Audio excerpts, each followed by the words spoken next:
Salutations fraternelles à vous, famille Wake Up. Vous êtes bien sur le Mère du Monde Télévision. À Wake Up, votre rendez-vous matinal qui illumine votre journée et surtout réveille votre cœur. Installez-vous confortablement et puis laissez-vous transporter par tout ce qui se fera ici, présentement, à Wake Up. Recevons Abi Grace. Shalom Abi Grace. Bonjour, tu vas bien? Très bien. C'est super. Avec toi, Très belle coiffure. Oh, merci beaucoup, c'est gentil. Franchement, avec Abi Grace le lundi, c'est spécial compliment. Merci beaucoup. Toi aussi, ta coupe de cheveux te va très bien. Merci. Et avec la couleur bleue aussi qui fait ressortir ton teint. Merci. Sinon, ça va, hein? Oui, ça va. C'est super. Merci beaucoup. Shalom Ati. Shalom Nami, bonjour à toi, bonjour à Abi Grace. J'attends qu'Abi Grace apprécie également ta coupe de cheveux. Oui, très belle coupe de cheveux. Moi, je vais l'apprécier pour sa tenue. Et vous êtes en bleu, c'est bien. Hein?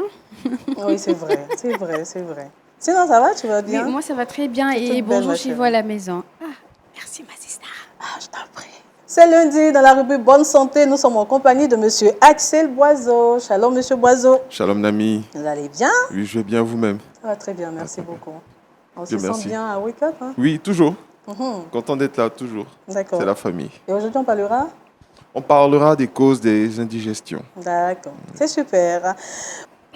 Pour ce début de semaine, nous sommes très heureux de recevoir sur le plateau de Wake Up le pasteur Jean-Luc Jaume, alias Pasteur Mobio. Il nous vient de Cannes. Shalom, shalom, pasteur. Oui, ACAO, très content ACAO, d'être avec vous. Aquaba. Aquaba.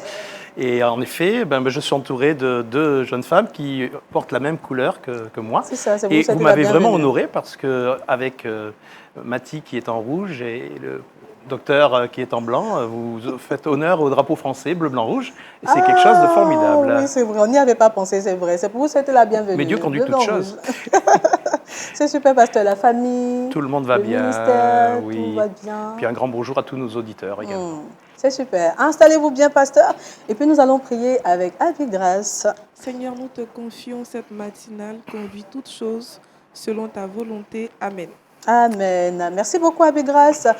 Nous partons à la méditation matinale en compagnie du pasteur Jean-Luc Jaume. Méditons ensemble.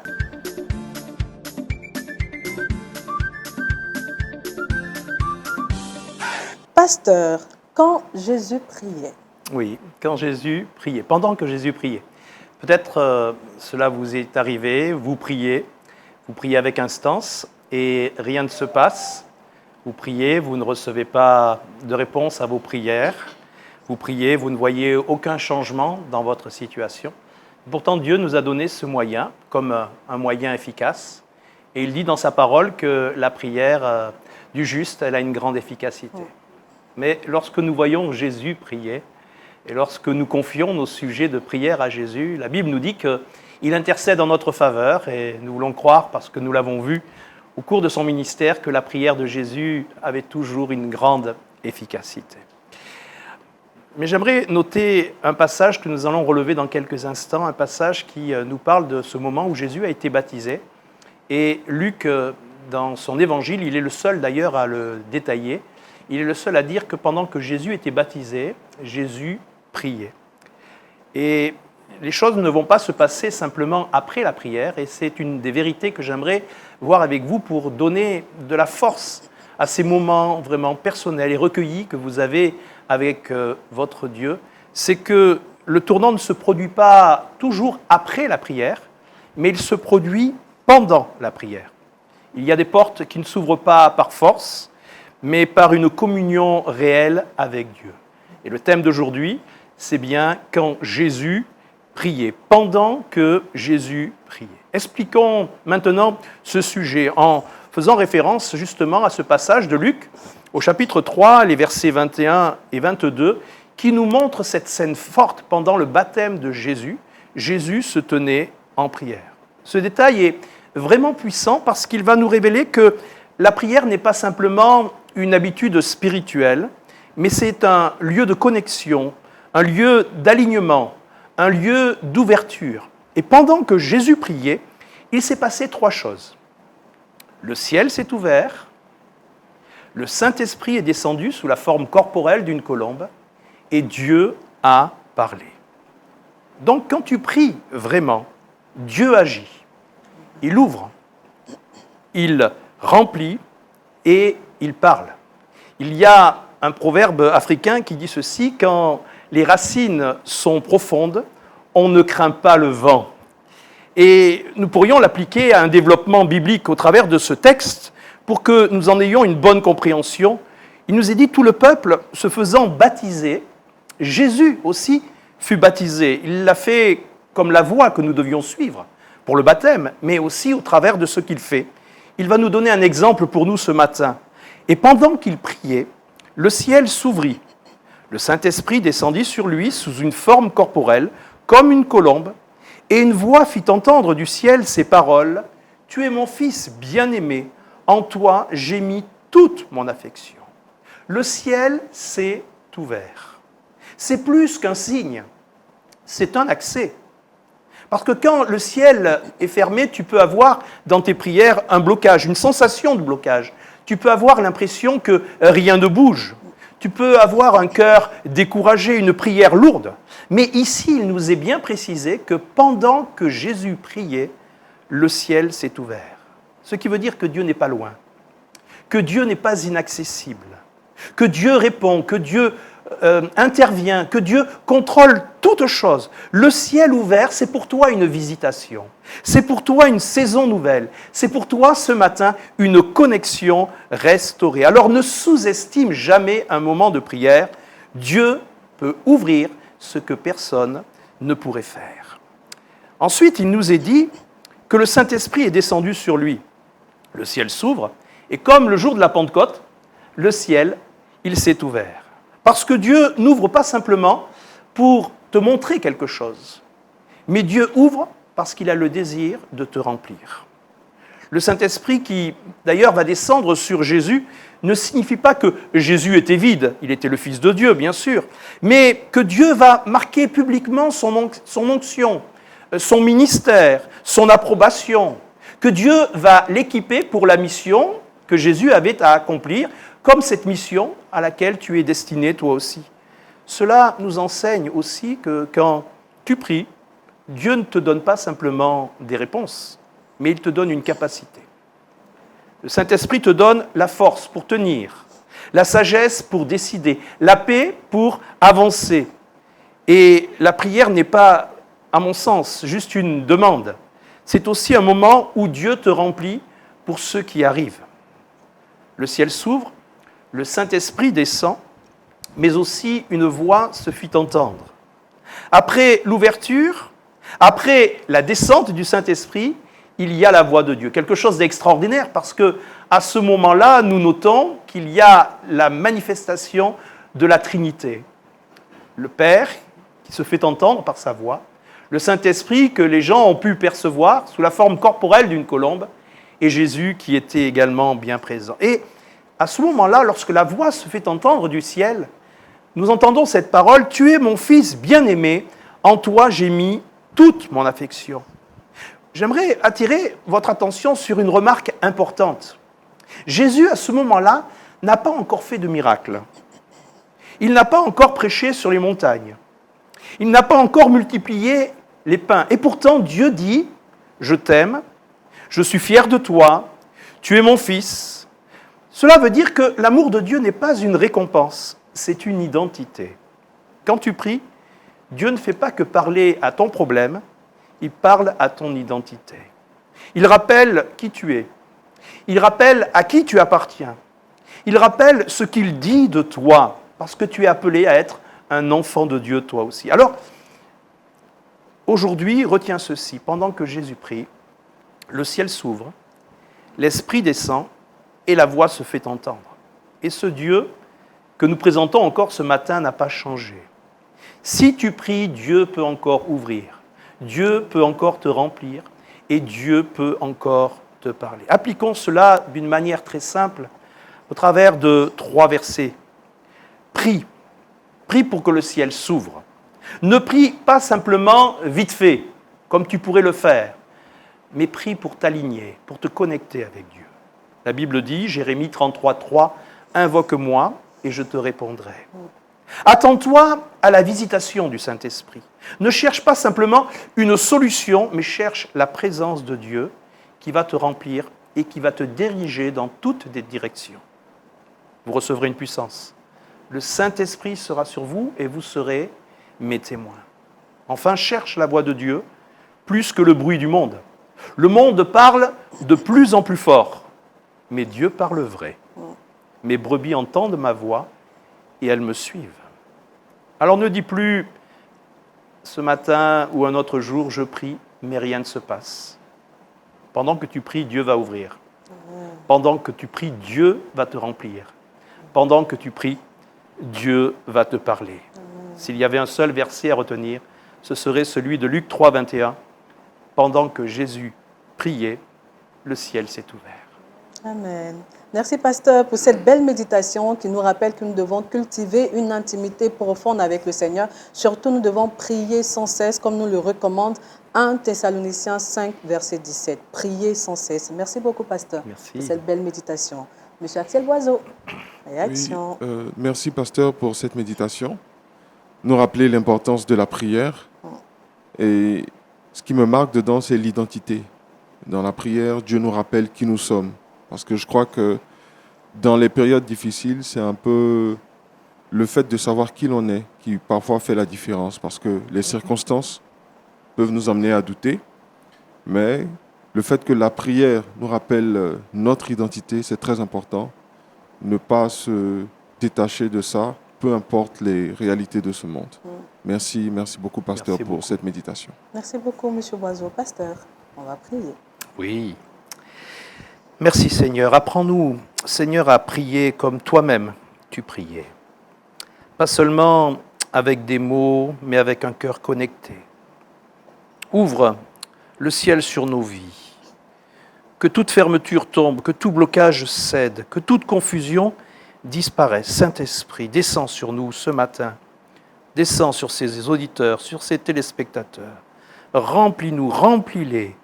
Équipe-nous, équipe-les pour la mission que tu veux leur confier et fais entendre ta voix dans leur cœur et dans les nôtres.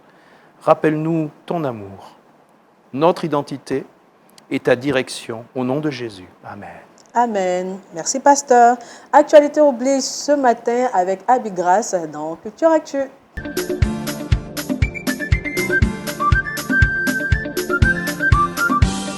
Abi Grace, donne-nous l'actualité du jour. Amis, aujourd'hui, j'ai une actualité pour vous sur ce plateau. L'Organisation mondiale de la santé a recensé en 2025 73 millions d'avortements dans le monde, dont 45% sont pratiqués dans des conditions déplorables. C'est un chiffre glaçant qui montre que le péché avance et que le diable gagne encore assez de terrain. Et dans notre foi chrétienne, la vie, c'est un don de Dieu. La vie n'est pas un hasard. Et cette situation vient une fois de plus rappeler aux chrétiens du monde entier, nous rappeler sur ce plateau que nous devons révertir notre caractère de lumière sur cette situation qui est alarmante, pour faire comprendre à l'opinion publique que nous devons évangéliser, nous devons rechercher la vérité en dépit du mensonge du diable. Donc c'est un peu cette nouvelle que j'avais sur ce plateau, reprendre l'évangélisation et interpeller la jeunesse. C'est ça. Amen. Merci beaucoup, Abi Grace. Effectivement, nous devons porter notre casquette d'évangéliste et puis descendre dans les rues, évangéliser surtout la jeunesse qui se paie. Parce qu'entendre un tel chiffre d'avortement, franchement, c'est vraiment choquant, c'est évaluant. Et puis aujourd'hui, il y a des méthodes contraceptives, j'y arrive, qui sont un peu partout. Donc, il faut considérer qu'un enfant, c'est une bénédiction. Donc, une personne qui ne désire pas une grossesse, il faut prendre toutes les précautions pour ne pas surtout se retrouver dans un tel péché. Merci beaucoup, Abi Grace. Monsieur Boiseau. Oui, quand j'ai entendu le chiffre, j'ai eu l'impression que c'était trompé. J'ai vu le chiffre à l'écran. 73 millions, c'est quand même énorme. C'est énorme. 73 millions de vies. Il faut qu'on prie pour cela. Il faut qu'on prie pour cela. Et qu'on aille toucher aussi les causes de tout ça, que ce soit l'état d'esprit, les circonstances difficiles dans lesquelles les mères ont pu avoir, vraiment que les chrétiens soient au contact des femmes qui doivent assumer ce genre de situation, mobilisent et sensibilisent aussi les hommes qui sont les auteurs de ces situations-là pour qu'il y ait un changement d'état d'esprit. Merci beaucoup, M. Oiseau. Pasteur. Oui, je trouve que le chiffre, effectivement, est alarmant. Il y a des nations, et notamment une, je ne me rappelle plus exactement laquelle, je sais qu'elle est en Asie, qui en fait compte l'âge d'un enfant dès sa conception. Et cela doit nous parler. En fait, quand l'enfant naît, il a déjà 9 mois. Et à 9 mois, et même avant, lorsqu'il n'est qu'un embryon, il a déjà une vie. Et je crois que tout cela devrait nous amener à réfléchir, même si il y a des circonstances pour lesquelles certains peuvent recommander l'avortement, mais c'est une situation et un chiffre vraiment des plus alarmants. C'est Dieu qui donne la vie et ce n'est pas à l'homme de la reprendre. Effectivement. Merci beaucoup, Abigras. Merci, Pasteur. Parlons à présent innovation made in Africa. Depuis le Burkina Faso, New Love Kushiato a fabriqué une machine à tisser très spéciale conçue à partir de pièces détachées afin de faciliter le travail des artisans et surtout la productivité de textile. Amis du Seigneur, regardons la vidéo du jour.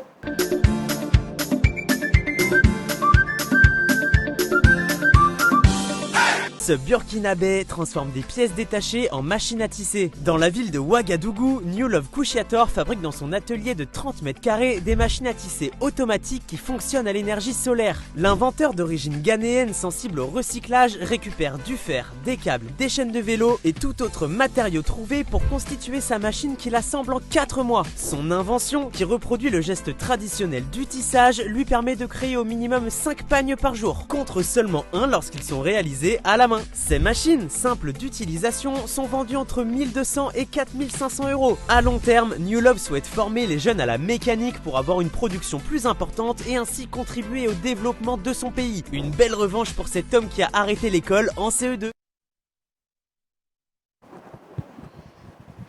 Magnifique innovation qui valorise l'artisanat. Et puis pour revenir à la vidéo, il est dit qu'avec cette machine-là, on peut produire jusqu'à 5 pagnes par jour, alors qu'en se limitant juste à la main, à la main des artisans, ils ne produisent qu'un seul pagne par jour. Donc déjà, avec cette innovation, cette machine vient faciliter, alléger le travail des artisans et puis augmenter la productivité, la production de textiles. En tout cas, nous, on aime bien, n'est-ce pas? Oui, on aime bien, quand on part du constat, c'est-à-dire qu'ils ramassent les matériaux, tout Oui, ce qui est les pièces déchets, détachées, les oui. pièces détachées, pour en faire quelque chose de beau et de bon.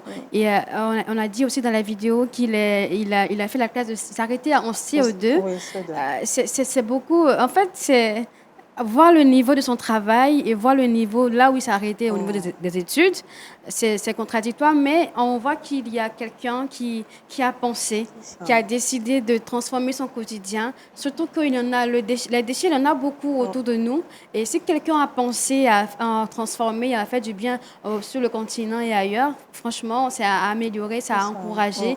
Et ça vient pour faciliter, comme tu l'as dit, le travail de la main. Et nous, on apprécie bien. Et vraiment, il faut Et puis on espère qu'il sera accompagné. Au moins, s'il est Accompagné. subventionné, c'est sûr qu'il pourra réaliser on produit plusieurs... encore plus Effectivement. et donner du travail parce que avec cette machine, c'est du travail qu'il donne à ses frères et sœurs, son entourage. Et si on peut l'accompagner, ce serait aussi bien. Puis ça réduit également la précarité, Et la s'il pauvreté. peut vivre également de son travail, de son art du moins, ça sera encore bien. Ça sera bien, n'est-ce pas, Abigras? Oui, oui. C'est une très belle revanche pour lui parce que sur la vidéo, on nous fait comprendre qu'il a arrêté l'école au CE2 et il a sans doute quitté les bancs, quitté l'école en raison d'une contrainte ou soit des manques de moyens financiers.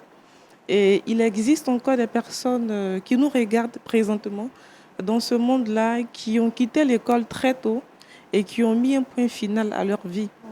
Et je pense que cette vidéo-là doit être un rebondissement pour leur vie. Cette vidéo nous fait comprendre qu'un diplôme manqué n'est pas synonyme d'une vie ratée. Et cet homme-là a su, il s'est relevé de sa situation. Il a mis en place, je pense, un projet qui est une source de bénédiction. Et moi, il me parle, il nous fait comprendre que le Seigneur Jésus-Christ peut, je peux dire, sauver les années que les sauterelles ont dévorées. Donc, en tant qu'enfant de Dieu, comptez toujours sur le Seigneur et puis ne pas conclure sa vie parce que les circonstances de la vie concluent notre vie. Merci beaucoup, Abigras. Très belle conclusion. Donc, ça, c'est l'oiseau. Je vais dans le même sens qu'Abigras. Je suis parfaitement d'accord avec elle. Il a validé. Je valide. Je valide. Il a validé, c'est super. Pasteur. Ah oui, je valide aussi, mais en tous les cas, je me joins à toutes vos remarques. Et c'est vrai qu'il y a, d'une part, le fait de récupérer des matériaux qui ont été mis de côté. Et je crois que c'est un sujet d'actualité très fort. C'est aussi une belle revanche, mais aussi un sujet qui doit être diffusé parce qu'il est porteur. Et je me joins également au verset que Grâce citait, ce verset de Joël au chapitre 2, où il est dit aussi dans la suite, les années qu'ont dévoré la sauterelle, le gélec, le asile et le gazam, qui veut dire ceci, que le moindre reste de notre vie, Dieu peut faire quelque chose de formidable. Donc je pense que ce n'est pas peut-être réservé qu'à une personne qui est jeune et qui a raté ses études, mais aussi à une personne qui peut-être jusqu'à présent s'est dit « ma vie n'a rien été, mais encore aujourd'hui Dieu peut se servir de moi ». Amen. Merci, pasteur. Merci à tout le monde sur ce plateau. Ce matin, nous nous portons comme un charme. Nous sommes en bonne santé et nous vous communiquons la bonne santé à travers la rubrique Bonne santé avec M. Assel Guazo.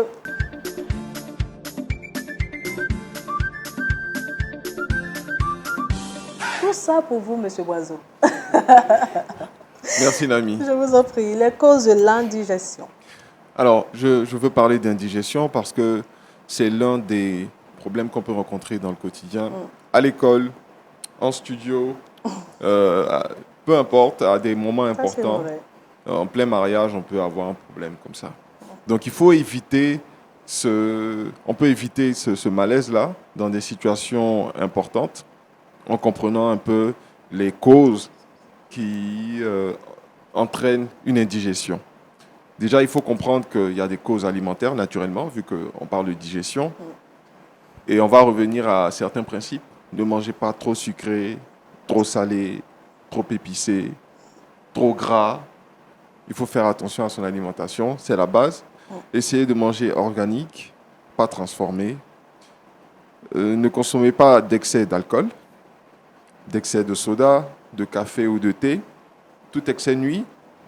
Donc, il faut savoir la mesure dans ces cas-là. Il faut faire de l'activité physique parce que c'est ce qui va aider véritablement à accélérer la digestion parce que c'est ça qui est la clé du métabolisme. Donc, l'activité physique reste encore un principe important en termes de digestion. Il peut y avoir aussi des causes psychologiques. Le stress. Parce que dans notre mode de vie aujourd'hui, on est soumis à tellement de pression. Et le stress agit sur, c'est viscéral, ça agit sur la digestion. Ça peut être aussi la fatigue. La fatigue. Donc, Nami, songez à vous reposer. Le travail, oui, mais songez à vous reposer. Ça peut affecter votre mode de digestion. Et je le dis pour les femmes parce que la plupart du temps, les problèmes métaboliques chez les femmes s'annoncent dans le temps. Décennie après décennie, vous réalisez que j'avais ce petit problème de digestion là à tel âge. Et aujourd'hui, ça me pose problème. Après, le groupe sanguin peut être aussi un facteur. Il faut savoir, en fonction de votre groupe sanguin, quel aliment manger. En fait, votre mode de vie doit être lié à votre culture de la nutrition. Ça veut dire que vous devez apprendre à vous connaître, groupe sanguin, âge, genre et tout ça. Cultivez-vous à ce niveau-là, ça peut être important. Après, certains médicaments aussi, comme des anti-inflammatoires, peuvent créer des problèmes de digestion. C'est pour ça qu'il faut toujours lire la notice. C'est très important. Évitez de faire de l'automédication parce que ça peut... Bon, un Doliprane, si vous avez mal à la tête, ça ne posera pas grand problème. Mais si vous êtes vraiment habitué à l'automédication et si elle devient excessive, parce qu'avec l'habitude, on pense que dès qu'on a un mal, il faut aller aux médicaments qu'on a l'habitude d'utiliser. L'automédication est un danger.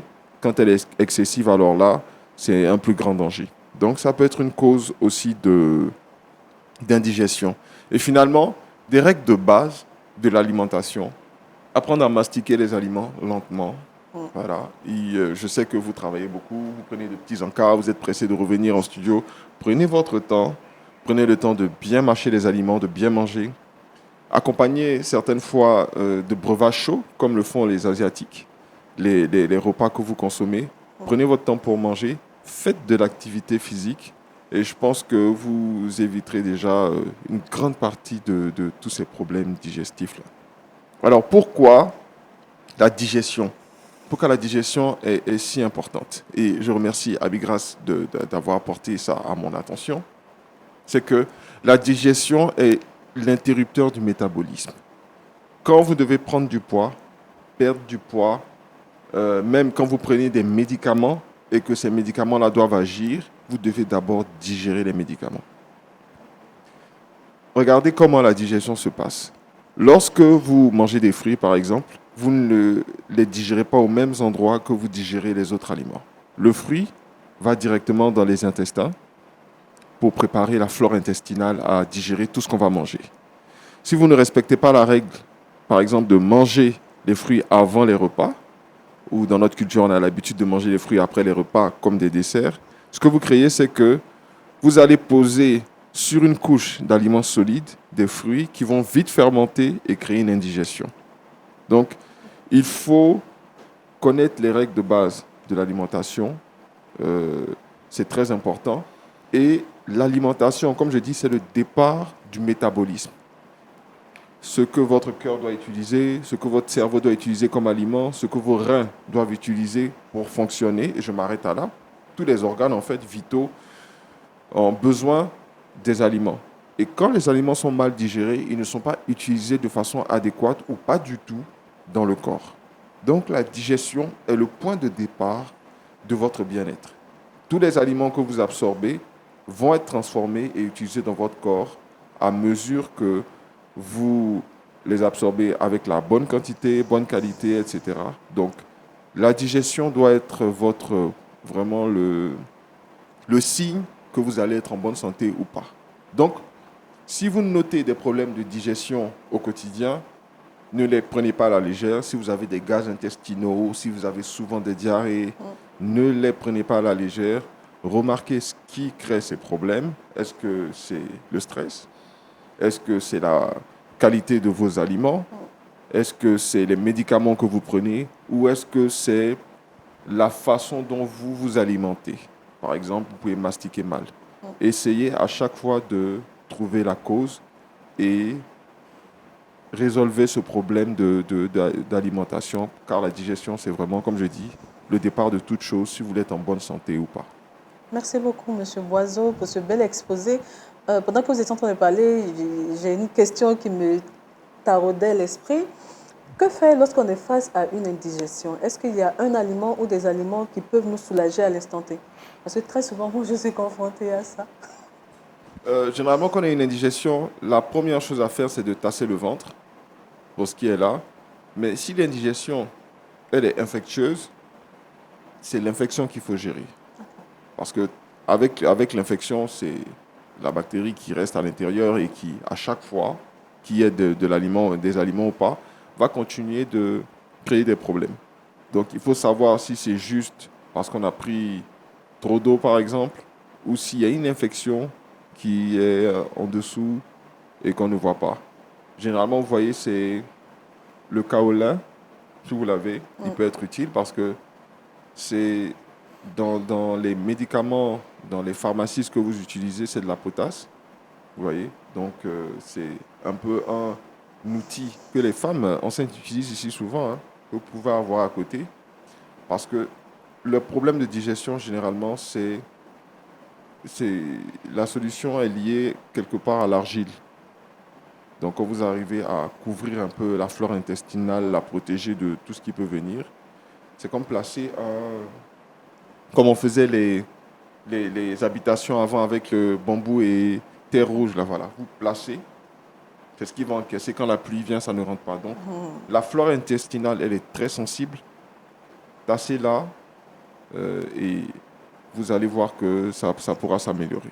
Donc, c'est un outil que vous pouvez avoir dans vos trousses de toilette. Quand vous sentez que le ventre commence à grogner, cassez un petit bout, mettez à l'intérieur. C'est une habitude qu'on connaît en Afrique, donc je pense que ça va être facile. D'accord. Monsieur Boiseau, à quoi est-ce qu'on s'expose lorsque l'indigestion est fréquente et récurrente? À quoi est-ce qu'on s'expose? Les hémorroïdes sont pas loin? Oui, parce que si vous, surtout après 30 ans, si vous êtes tout le temps en train c'est inflammatoire, hein, une indigestion. Donc vous avez le tube digestif qui va jusqu'aux intestins et qui ressort à l'arrière. Donc, plus vous vous irritez, c'est une réaction. Les mêmes réactions que vous voyez sur une peau irritée. Imaginez une flore intestinale irritée, un tube digestif irrité. Donc, ça crée des hémorroïdes, par exemple. Ça peut créer des ulcères. Voyez. Et beaucoup d'incontinence parce que si vous habituez le corps à une mauvaise digestion, qu'est-ce qui se produit? Vous commencez à... Les flatulences commencent à devenir une partie de votre vie. Or, vous faites des réunions de 2 heures, vous n'avez pas envie de vous lever chaque 15 minutes pour sortir. Donc, vous voyez, ça peut être inconvenant, ça peut gêner à ce niveau-là et ça peut vous poser des problèmes de santé à long terme. Vous voyez, vous n'avez pas envie d'ulcère. Mais est-ce que ça peut conduire à la mort? À la mort. Une cause entraînant une autre, mais systématiquement, non. Ok. Voilà, c'est pas une cause systématique de mort, mais il peut avoir ça peut, par exemple, si la digestion affecte votre système respiratoire, cardiovasculaire respiratoire, ça peut être le cas. Ok. Si vous avez de gros gaz, on vous dit par exemple ne pas mixer le coca et le mentos parce que ça produit des gaz à l'intérieur. Oui, les gaz, ça peut vous étouffer, ça peut poser certains problèmes, mais ce n'est pas systématique. Parce que j'ai posé la question, parce qu'il y a 2 ans en arrière, j'ai une tata que je connais qui est décédée des suites d'une indigestion. C'est plus, le problème doit être plus vaste que ça. D'accord. Le problème doit être plus vaste que ça. Parce que vous savez, la digestion aussi, ça passe au milieu des organes vitaux. Il faut savoir ce qui a provoqué ça. Le problème n'est pas juste, c'est pas juste un aliment qu'elle n'a pas bien mangé, et puis non. D'accord. Il y a d'autres choses qui vont avec. D'accord. Abida, tu... J'aimerais dire merci à M. Boiseau. Alors, j'aimerais savoir, est-ce que manger tardivement est un risque d'indigestion? Oui, je ne l'ai pas cité parce que bon, il y a plein d'exemples, mais ça fait partie des exemples. Quand vous mangez tard, vous n'avez pas le temps de digérer, surtout le soir. Quand vous mangez le matin, même si le repas est énorme, vous avez toute la journée pour digérer. Vous marchez, vous levez, vous faites des activités, mais le soir, on n'a pas le temps. Donc, c'est dangereux. Oui. Avec grand ami, tu es sur ce plateau, tu es dangereux. Non, mais j'aime ces questions ouvertes et honnêtes. Donc, elle a vu que c'est dangereux, elle va arrêter cette habitude. On a souvent des petites habitudes, de prendre des chips le soir, surtout quand on regarde des films. On peut le faire une fois par semaine, parce qu'on a une soirée ciné, mais il ne faut pas que ça devienne une habitude. D'accord. Pasteur. Ah oui, alors moi j'ai appris bien des choses, même certaines aussi que je connaissais, comme la notion de manger les fruits avant, voilà, ne pas manger tard, tout ça. Mais c'est aussi des fois des situations qu'on ne s'applique pas, malgré qu'on les connaisse. Moi je veux noter quand même la réaction du corps humain dans sa complexité, mais aussi dans la responsabilité qui est la nôtre de le protéger, parce qu'il nous a été donné et nous devons aussi en prendre soin. Quand j'étais vraiment interpellé par la notion du groupe sanguin. Je ne savais pas. Alors, je ne sais pas si les résus également, selon les résus, ont aussi une influence par rapport aux aliments ou pas. Aussi. Pardon. Le corps humain est une machine, vous venez de l'indiquer, très complexe. On a des choses en commun. On a par exemple la moelle épinière. Ouais. Mais vous voyez, l'organe reproducteur mâle, l'organe reproducteur femelle ne sont pas pareils. Donc l'alimentation dans les 2 cas, c'est pas pareil. Ouais. Nous, les hommes, par exemple, pour rester actifs et protéger leur vie, auront besoin très tôt d'utiliser des fruits rouges. Parce que le développement et la reproduction chez l'homme ont à voir avec la santé du cœur. Chez la femme, le respect de l'équilibre hormonal est ce qui va lui permettre de se reproduire. Donc, vous voyez, en fonction, par exemple, là, du genre, l'alimentation, elle peut être distincte chez l'homme et chez la femme, en fonction de l'âge. Voilà. Il y a des choses qu'on peut se permettre avant 30, avant 40 ans, après, on ne peut plus le faire. Bien sûr. On récupère moins vite d'un repas le soir, après 40 ans. Pourtant, à 15, 20 ans, quand on le fait, on se dit on peut même manger pendant la nuit. C'est ça un peu. Donc, tous ces détails comptent. Et le corps nous donne de petits signes il faut négliger aucun inconfort quand les paupières battent, quand on sent un petit grognement dans le ventre, quand le cœur bat un peu plus vite. Tout ça, c'est des signes qu'on ressent au quotidien. Il ne faut pas les négliger. Il faut en parler et savoir qu'est-ce qui cause ça. C'est un petit dérèglement. C'est peut-être arrêter de manger ça, manger plus de ça, et puis ça passe. Parce que chaque carence a un symptôme. Bien sûr. Merci beaucoup. Pasteur, c'est bon? Oui, bien sûr, merci. Merci, Monsieur Boiseau. Astuce sandwich vitaminé, c'est avec Mathie dans le Trickbox.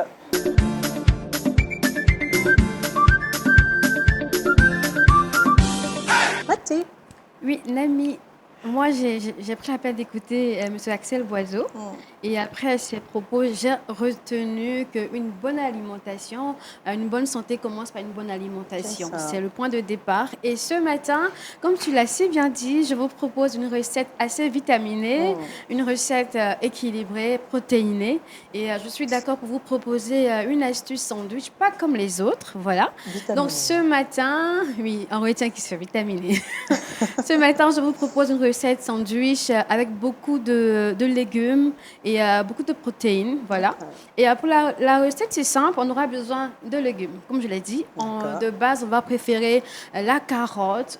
On va râper une carotte, 2 carottes, ça dépend de la quantité que vous voulez. Et on va découper en dés de l'oignon, de la tomate, ça dépend aussi de vous, si vous ne voulez pas de tomates. Quoi qu'il en soit, tout dépend de vous. Donc, dans l'assiette, on veut voir une carotte râpée, de l'oignon découpé en dés, de la tomate également. Vous pouvez ajouter d'autres éléments, mais je vous propose ces 3-là. Et par la suite, on va y ajouter un peu de thon farci. Et moi, j'ajouterai aussi, pourquoi pas, un peu de crème ou de mayonnaise. Mais si vous ne supportez pas le gras, n'y ajoutez pas de la crème ou la crème fraîche ou bien de la mayonnaise. Mais vous pouvez ajouter un peu d'huile d'olive, voilà, à défaut. Et vous mélangez le tout, vous poivrez, vous salez comme vous voulez. Et vous mettez à l'intérieur de votre sandwich. Et vous voyez, c'est un peu bonne santé dans cette astuce. Bonne santé. Et je vais vous laisser regarder et on revient. Hello les foodies! Aujourd'hui, je te montre une idée de sandwich sain et équilibré. J'espère que ça va te plaire. J'ai mis des carottes pour les légumes et du thon pour la protéine. Petit assaisonnement avec des oignons, du persil et de la mayonnaise. Pour que ce soit moins gras, on peut remplacer la mayonnaise par du Saint-Moré allégé. On garnit 2 tranches de pain grillé avec la préparation et le tour est joué. C'est vraiment trop bon, régalez-vous! Là, tu nous mets l'eau à la bouche. C'est très intéressant. Là, quand on termine de regarder Wake Up, on se fait son sandwich et on part au travail. C'est équilibré. Et n'oubliez pas, le gras, c'est pas tout le monde qui supporte le gras. Si vous ne voulez pas le gras, vous pouvez ajouter un filet d'huile, d'olive, de tout ce que vous voulez. Voilà. Tout ça. Moi, j'aimerais bien réagir. J'aimerais, au travers d'un proverbe africain qui dit « c'est pas parce que tu regardes la marmite que tu connais le goût ». Donc maintenant que tu nous en as parlé, j'aimerais bien aussi que tu puisses nous les faire. C'est tellement simple. Messieurs, à la maison, testez et faites cela Madame, avec vos sur le plateau. Madame, j'ai conseillé. D'accord. On veut voir les plats sur le plateau. Hein? La table est bien décorée. Est-ce que M. Hassel est d'accord avec la recette? On est chez eux à la maison. Elle veut changer de sujet, ici, M. Boiseau. qui va faire. Donc on attend. Je n'ai pas pu.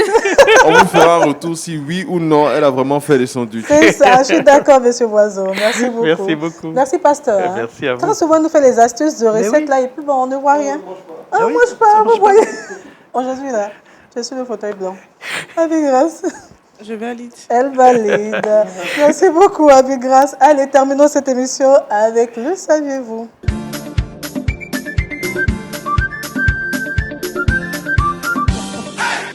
Le fruit de la passion. Merci Nami. Alors aujourd'hui, on va parler du fruit de la passion.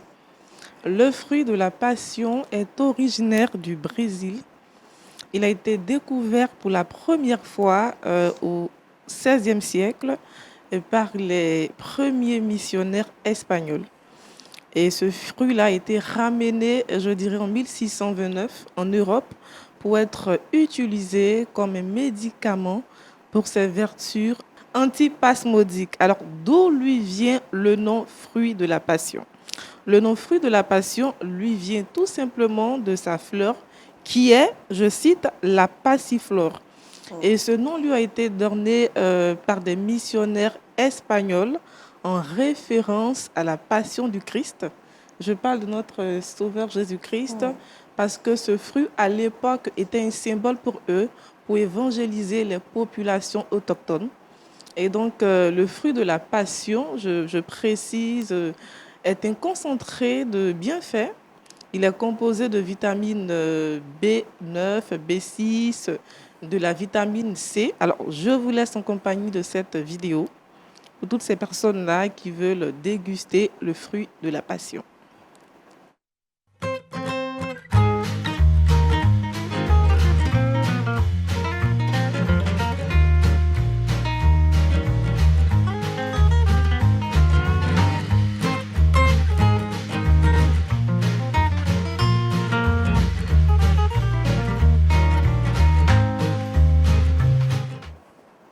Belle vidéo. Ah oui. Ah, donc, pour toutes ces personnes-là qui ont soif de vitamine C, on vous conseille tout simplement le fruit de la passion. Et souvenez-vous que c'est un symbole en raison de notre Seigneur Jésus-Christ. Donc, passion du Christ, le fruit de la passion. Merci beaucoup, Ami Grâce. Et puis, est-ce qu'on peut revenir sur la plante qui produit le fruit de la passion? Non, c'est la fleur. C'est la Passiflore. passiflore. Merci beaucoup, on a bien noté. Merci vous seul. Eh bien, ce matin, après une bonne méditation, nous retenons que le ciel est ouvert sur nous. Amen. Et la Bible nous dit dans Luc 3, le verset 21, je précise une seule partie, que pendant que Jésus priait, le ciel s'ouvrait. Amen. Amen. Merci beaucoup, Mathilde. Je t'en Merci, prie. Ami Grâce. Merci, Monsieur Poiseau. Merci, Nami. On attend les plats de Mathilde. Oui, bien sûr. Avec quelques fruits de la passion. Avec quelques mots de la passion. Merci, Pasteur. Avec tous ces conseils diététiques, merci beaucoup encore. Ah. Et en effet, on veut goûter à tout cela. On va goûter à tout ça. Mais surtout, que le Seigneur est bon. Amen. Merci, Pasteur. À quoi pas encore une fois et puis bon séjour. Ah, merci à vous aussi. Merci, Pasteur. Merci à vous pour votre fidélité. Rendez-vous demain mardi avec Madi. Mais quant à moi, retrouvez-moi mercredi sur les antennes de Lumière du Monde Télévision. Shalom. Bonne semaine.